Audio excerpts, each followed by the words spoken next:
नमस्कार बंधुरा welcome to Babli रान्ना बान्ना। रोजगार मतो आज को चले एसेछि आरेकटा रेसिपि निये। आज के आमी बानाबो मोरला माछेर झाल। आशा करछि आजकेर रेसिपिटा तोमादेर भालो लागबे। एखाने आमी निये नियेछि टमेटो एखाने 5टा निये नियेछि। टमेटोगुलोके आगे थेके आमी एकटु सेদ্ধ करे नियेछिलाम। निये निलाम एखाने 4-5 कोয়ার मतो रसुन, तारपर देब एखाने शुकनो लंका। एबार एटाके आमी बेटे नेब। एदिके निये नियेछि मोरला माछ 300 ग्रामेर मतो मोरला माछ नुन और हलुद निये नियेछि। एखन मोरला माछटाके भालो करे नुन और हलुद दिये माखिये नेब। तबे आजके माछटा रान्ना करब एकेबारे मशला छाड़ा। कड़ाइर मধ্যে बसिए दिएछि सर्षेर तेल। माछटा सर्षेर तेलेई रान्ना करब। एबार एके एके माछगुलोके दिए माछगुलोके भेजे नेब।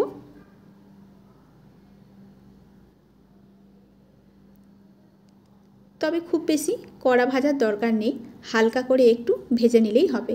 एक दिकटा माछेर भाजा হয়ে গেছে, এখন আমি পাল্টে দেব অপর পাশটাকে। আর এদিকে যেই টমেটো শুকনো লঙ্কা রসুনটা রেখেছিলাম এইটাকেও আমি বেটে নিয়েছি। তবে এটাকে শিলপাটায় বেটেছি, তোমরা চাইলে এখানে মিক্সিতে পেস্ট করে নিতে পারো। এদিকে দেখো মাছগুলো ভেজে নিয়েছি। মাছগুলো খুব বেশি লাল করিনি, হালকা করে একটু ভেজে নিলাম। কড়াইয়ের মধ্যে কিছুটা তেল ছিল মাছ ভাজার, তার মধ্যে আরও একটু সরষের তেল দিয়ে দিলাম। এরপরে ফোড়নের জন্য দিয়ে দিলাম কালো জিরে। কালো জিরেটা যখন ভাজা হয়ে যাবে সুন্দর একটা গন্ধ বেরোবে, তখন এর মধ্যে দিয়ে দিলাম দুটো আলু। আলুগুলোকে একটু লম্বা করে তবে একটু পাতলা করে কেটেছি। এখন আলুগুলোকে তেলের মধ্যে নুন আর হলুদ দিয়ে একটু ভেজে নেব। আলু যখন লাল লাল হয়ে প্রায় ভাজা হয়ে যাবে তখন এর মধ্যে দিয়ে দেব পেঁয়াজ। বেশ বড় সাইজের 3টে পেঁয়াজ নিয়ে নিয়েছি আমি। পেঁয়াজগুলো একটু বড় করে কেটে নিয়েছি। এখন আলুর মধ্যে দিয়ে দিলাম পেঁয়াজ। পেঁয়াজগুলো দিয়ে আলুর সাথে নাড়িয়ে চাড়িয়ে একটু ভেজে নেব। এই রান্নাটাতে পেঁয়াজের ভাগটা একটু বেশি লাগবে। পেঁয়াজ আলুটা যখন ভাজা হয়ে আসবে তখন এর মধ্যে দিয়ে দেব আগে থেকে যে টমেটো আর রসুন শুকনো লঙ্কাটা বেটেছিলাম সেটা। সামান্য একটু জল দিয়ে বাটতে হওয়া জলটাই দিয়ে দিলাম। যেহেতু আমি কোনো মশলা দেব না এর মধ্যে, তাই এই টমেটো বাটাটাই হবে মাছের গ্রেভিটা। কিছুক্ষণ সময় এভাবে কষিয়ে নেব। যখন টমেটোটা ভালো মতো কষানো হয়ে যাবে, দেখো দেখতেই পাচ্ছ তোমরা বেশ তেল ছেড়ে এসছে আর কষানোটা খুব ভালো হয়েছে। আলুটা কিন্তু কষাতে কষাতেই সেদ্ধ হয়ে গেছে। এরপর দিয়ে দেবো আমি গরম জল। যে কোনো রান্নাতে গরম জলটা ব্যবহার করলে রান্নার স্বাদটা ভালো হয়, তাই এখানে গরম জলটা দিলাম।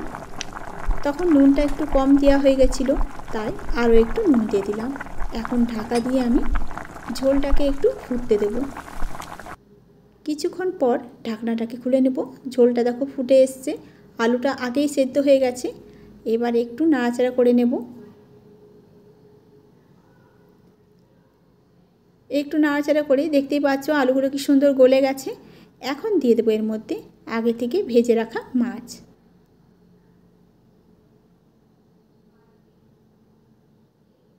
মাছগুলো দিয়ে দিলাম। এবার খুন্তিতে করে হালকা হাতে একটু নাড়িয়ে চাড়িয়ে নেব যাতে মাছগুলো না ভেঙে যায়। এবার আরও কিছুক্ষণ সময় আমি রান্নাটা হতে দেব।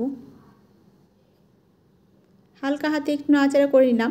আর এইভাবে যদি এই মাছটা রান্না করা হয় তবে খেতে কিন্তু ভীষণই সুন্দর লাগে, তেমনি খুব একটা মশলা নেই। এখন দেখো কিছুক্ষণ পর ফুটে গেছে মাছটা। ঝোলটা ঠিক আমি এতটাই রাখবো। এই মাছের ঝোলটা খেতে কিন্তু বেশ ভালো লাগে। আমি শুকনো শুকনো করলাম না, হালকা একটু ঝোল ঝোল থাকবে।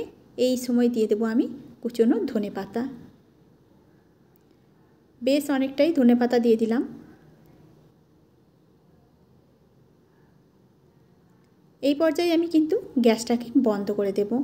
এবার ধনেপাতাটা দিয়ে ভালো করে মিশিয়ে নেব। ভালো মতো যখন মেশানো হয়ে যাবে তখন এর মধ্যে দিয়ে দেব 4টে কাঁচা লঙ্কা। কাঁচা লঙ্কাটা নামাবার আগে যদি দেওয়া হয় গন্ধটা ভীষণ সুন্দর হয়। তৈরি হয়ে গেল আজকের রেসিপি মশলা ছাড়াই মোরলা মাছের ঝাল। আজকের রেসিপি তোমাদের কেমন লেগেছে অবশ্যই কমেন্ট করে জানাবে। যদি ভালো লাগে তবে একটা লাইক করে দিও।